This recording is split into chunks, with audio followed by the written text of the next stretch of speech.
Hi all, this is Amalda. Welcome to Zoho Books Malayalam tutorial. ഇന്ന് നമ്മൾ നോക്കുന്നത് അക്കൗണ്ടിങ് റിപ്പോർട്ട്സ് ആണ്. റിപ്പോർട്ട്സിൽ നമുക്കൊരു കാറ്റഗറി ആയിട്ട് അക്കൗണ്ടൻറ്റ് റിപ്പോർട്ട് കാണാനായിട്ട് പറ്റും. ഇതിൽ നമുക്ക് മെയിനായിട്ടും യൂസ് ആവുന്നത് അക്കൗണ്ടൻറ്റിനാണ്. അവർക്ക് വേണ്ടിയിട്ടുള്ള trial balance, day book, general ledger, account transaction summary, ഇങ്ങനത്തെ റിപ്പോർട്ട്സ് എല്ലാം അവർ കാറ്റഗറൈസ് ചെയ്തേക്കുന്നത് സോഹോ ബുക്സ് അക്കൗണ്ടൻറ്റ് എന്നുള്ള ആ ഒരു റിപ്പോർട്ടിംഗ് കാറ്റഗറിയിലാണ്. അതിലെ ഫസ്റ്റ് റിപ്പോർട്ടാണ് അക്കൗണ്ട് ട്രാൻസാക്ഷൻസ്. നമ്മുടെ സോഹോ ബുക്സിലെ കംപ്ലീറ്റ് അക്കൗണ്ട് ട്രാൻസാക്ഷൻ നമുക്ക് ലിസ്റ്റ് ചെയ്തേക്കുന്ന ഒരു റിപ്പോർട്ടാണ് അക്കൗണ്ട് ട്രാൻസാക്ഷൻ എന്നുള്ളത്. ഇവിടെ നമുക്ക് അക്കൗണ്ട് കാണാം ഫസ്റ്റ്, ഡേറ്റിന് ശേഷം, അതുപോലെ തന്നെ ട്രാൻസാക്ഷൻ ടൈപ്പും കാണാൻ പറ്റും. ഇപ്പം ഇൻവെൻട്രി അസറ്റാണ് അക്കൗണ്ടെങ്കിൽ ഇപ്പോൾ അത് ചിലപ്പോൾ നമുക്ക് ട്രാൻസ്ഫർ ഓർഡർ ഉണ്ടാവാം, അതുപോലെ തന്നെ ഇൻവോയ്സ് ഉണ്ടാവാം, അതുപോലെ തന്നെ അതിനെ കസ്റ്റമറിൻ്റെ പേയ്മെൻറ്റ്സ് ഉണ്ടാവാം. ഇങ്ങനെ ട്രാൻസാക്ഷൻ ടൈപ്പിനെ ബേസ് ചെയ്തുകൊണ്ട് അതിന് ട്രാൻസാക്ഷൻ റെഫറൻസ് നമ്പറും നമുക്ക് തരും. അതുപോലെ തന്നെ അതിൻ്റെ എമൗണ്ടും പ്രൊവൈഡ് ചെയ്യുന്ന റിപ്പോർട്ടാണ് അക്കൗണ്ട് ട്രാൻസാക്ഷൻ എന്നുള്ള റിപ്പോർട്ട്. ഇനി അടുത്തതാണ് അക്കൗണ്ട് ടൈപ്പ് സമ്മറി എന്നുള്ള റിപ്പോർട്ട്.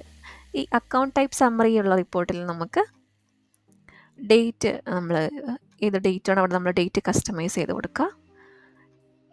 ഇവിടെ നമുക്ക് ആ ഒരു അക്കൗണ്ടിൽ വന്നേക്കുന്ന ഡെബിറ്റ് ആൻഡ് ക്രെഡിറ്റ് ബാലൻസ് ആയിരിക്കും ഇവിടെ ഷോ ചെയ്യുന്നുണ്ടാവുക. ഇവിടെ നോക്കുകയാണെങ്കിൽ നമുക്ക് ബാങ്കിൻ്റെ ഡെബിറ്റ് ഇത്രയുണ്ട്, ക്രെഡിറ്റ് എമൗണ്ട് ഇത്രയുണ്ട്. ഈ ഒരു പർട്ടിക്കുലർ പീരീഡിൽ ഞാൻ കൊടുത്തേക്കുന്നത് April 23 ടു March 24 ആണ്. ആ ഒരു പർട്ടിക്കുലർ പീരീഡിലുള്ള ഓരോ ലെഡ്ജറിൻ്റെയും ഡെബിറ്റ് ആൻഡ് ക്രെഡിറ്റ് ടോട്ടൽ കാണിക്കുന്ന റിപ്പോർട്ടാണ് ഈ അക്കൗണ്ട് ടൈപ്പ് സമ്മറി എന്നുള്ള റിപ്പോർട്ട്. ഇവിടെയും നമുക്ക് കസ്റ്റമൈസേഷൻ ഉണ്ട്. ഞാൻ റിപ്പോർട്ടിംഗ് സെഷനിൽ പറയുന്ന പോലെ തന്നെ ഇവിടെ നമുക്ക് കമ്പയർ ചെയ്യാം. അതുപോലെ തന്നെ റിപ്പോർട്ട് ബേസിസ് ക്യാഷ് ആണോ അക്രൂവൽ ആണോ എന്ന് കൊടുക്കാം. ഷോർ ഹെഡിൽ നമുക്ക് ഓപ്പണിംഗ് ബാലൻസും ക്ലോസിംഗ് ബാലൻസും ആഡ് ചെയ്യണമെങ്കിൽ അത് നമുക്ക് ഈ പ്ലസ് ബട്ടൺ ക്ലിക്ക് ചെയ്ത് ആഡ് ചെയ്യാനുള്ളൊരു പ്രൊവിഷനും ഉണ്ട്. അതാണ് അക്കൗണ്ട് ടൈപ്പ് സമ്മറി എന്നുള്ള റിപ്പോർട്ട്. അടുത്ത റിപ്പോർട്ടാണ് അക്കൗണ്ട് ടൈപ്പ് ട്രാൻസാക്ഷൻ എന്നുള്ള റിപ്പോർട്ട്. ഇവിടെ വരുന്ന സമയത്ത് ഇവിടെയും നമ്മൾ പീരീഡ് കസ്റ്റമൈസ് ചെയ്ത് കൊടുക്കുന്നു.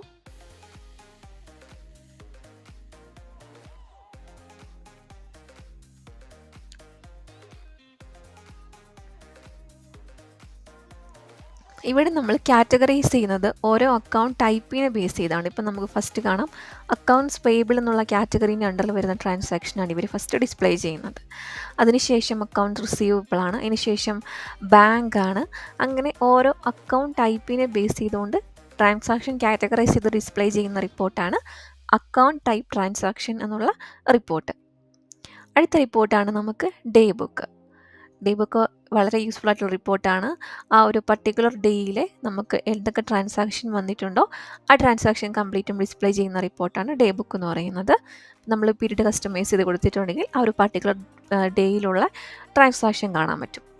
ഇപ്പം ഈ ഒരു ഞാൻ March 31 കൊടുത്ത സമയത്ത് ഇവിടെ ട്രാൻസാക്ഷൻ വന്നിരിക്കുന്നത് ഒരു അൺഏൺ റവന്യൂ ട്രാൻസാക്ഷനാണ് വന്നിട്ടുള്ളൂ. അതുകൊണ്ടാണ് ഇവിടെ ഒരെണ്ണം ഡിസ്പ്ലേ ചെയ്യുന്നത്. ഇവിടെയും നമുക്ക് കസ്റ്റമൈസേഷൻ്റെ ഓപ്ഷൻ ഉണ്ട്.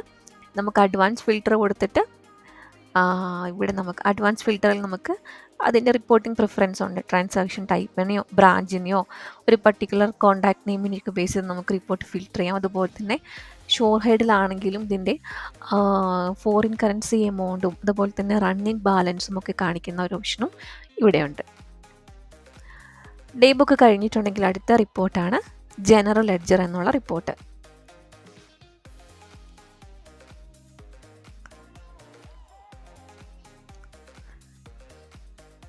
ജനറൽ ലെഡ്ജറിലും നമ്മൾ വന്നിട്ട് പീരീഡ് കസ്റ്റമൈസ് ചെയ്ത് കൊടുക്കുന്നു.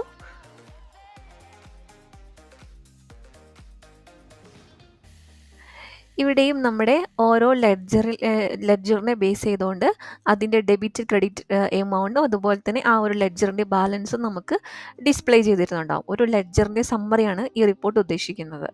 നമുക്ക് പാരൻ്റ് ആൻഡ് സബ് ലെഡ്ജർ ഉണ്ടെങ്കിൽ അതും ഡിസ്പ്ലേ ചെയ്യുന്നുണ്ടാവും. അങ്ങനെ ഓരോ ലെഡ്ജർ വൈസ് ഉള്ള അതിൻ്റെ ഡെബിറ്റ് ആൻഡ് ക്രെഡിറ്റ് എമൗണ്ട് അതുപോലെ തന്നെ ഇതിൻ്റെ റണ്ണിങ് ബാലൻസും ഡിസ്പ്ലേ ചെയ്യുന്ന റിപ്പോർട്ടാണ് ജനറൽ ലെഡ്ജർ എന്നുള്ള റിപ്പോർട്ട്. അടുത്ത റിപ്പോർട്ടാണ് ഡീറ്റെയിൽഡ് ജനറൽ ലെഡ്ജർ.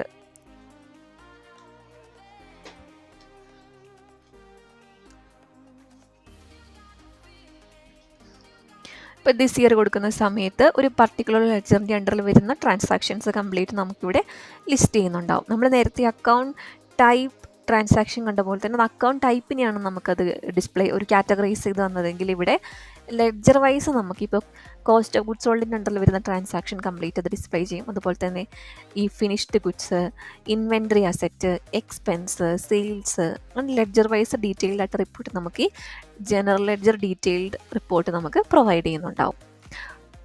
അടുത്ത റിപ്പോർട്ടാണ് ജേണൽ റിപ്പോർട്ട്. ജേണൽ റിപ്പോർട്ടിൽ വരുന്ന സമയത്ത് നമ്മൾ പാസ് ചെയ്യുന്ന ജേണൽ എൻട്രീൻ്റെ ഒരു റിപ്പോർട്ടായിരിക്കും ജേണൽ റിപ്പോർട്ട് പ്രൊവൈഡ് ചെയ്യുന്നത്. ഞാൻ ദിസ് മന്ത് കൊടുത്ത സമയത്ത് ഒരു എൻട്രിയാണ് ഇവിടെ വന്നിട്ടുള്ളത്, ഒരു റെൻ്റ് എക്സ്പെൻസിൻ്റെ എൻട്രിയാണ് ഇവിടെ പോയിട്ടുള്ളത്. അപ്പോൾ നമുക്ക് ബേസ് മാറ്റി കൊടുക്കാം, കസ്റ്റമൈസേഷനിൽ അക്രൂവൽ ആണോ ക്യാഷ് ആണോ എന്ന് മാറ്റി കൊടുക്കാം. അതുപോലെ തന്നെ നമുക്ക് പീരീഡ് ഇവിടെ കസ്റ്റമൈസ് ചെയ്യാനുള്ള ഓപ്ഷനാണ് ഈ ഒരു ജേണൽ റിപ്പോർട്ട് എന്ന റിപ്പോർട്ട് നമുക്ക് പ്രൊവൈഡ് ചെയ്യുന്നത്. അടുത്ത മെയിൻ റിപ്പോർട്ടാണ് ട്രയൽ ബാലൻസ് എന്നുള്ള റിപ്പോർട്ട്. ഈ ട്രയൽ ബാലൻസ് ആണ് മെയിനായിട്ട് നമുക്ക് ഓഡിറ്റ് പർപ്പസിനൊക്കെ ആവശ്യമായിട്ടുണ്ടാവുന്നത്. അപ്പോൾ ട്രയൽ ബാലൻസ് എടുക്കുക നമ്മൾ. ഇതിപ്പം ഈ 2 ട്രയൽ ബാലൻസ് വരാൻ കാരണം ഇവിടെ നമ്മൾ കസ്റ്റമൈസേഷനിൽ കമ്പയർ വിത്ത് പ്രീവിയസ് പീരീഡ് കൊടുത്തുകൊണ്ടാണ്. ഇവിടെ കണ്ടോ, കമ്പയർ വിത്ത് പ്രീവിയസ് പീരീഡ് കൊടുത്തിട്ട് നമ്മൾ ഒരു ഇയർ കൊടുത്തു. അതുകൊണ്ടാണിപ്പം 24, 23 ആയിട്ട് കമ്പയർ ചെയ്ത് വരുന്നുണ്ടാവുന്നത്. ഇനി അഡ്വാൻസ് ഫിൽറ്ററിൽ നമുക്ക് ബ്രാഞ്ച് വൈസ് ട്രയൽ ബാലൻസ് ഒക്കെ എടുക്കണം എന്നുണ്ടെങ്കിൽ ആ പർട്ടിക്കുലർ ബ്രാഞ്ച് സെലക്ട് ചെയ്ത് കൊടുത്തിട്ടുണ്ടെങ്കിൽ ബ്രാഞ്ച് വൈസ് ട്രയൽ ബാലൻസ് ഒക്കെ കിട്ടുന്നുണ്ടാവും. അതുപോലെ തന്നെ ഷോർ ഹെഡിൽ നമുക്ക് അധികം ഓപ്ഷൻസ് ഒന്നും ഇവിടെ പ്രൊവൈഡ് ചെയ്യുന്നില്ല. ഓപ്പണിങ്, ക്ലോസിങ് മാത്രമുള്ള ഓപ്ഷനേ നമുക്കിവിടെ ഉള്ളൂ. ഇത്രയാണ് അക്കൗണ്ടൻറ്റ് റിപ്പോർട്ട്സ് ആയിട്ട് പറയാനുള്ളത്. Thank you.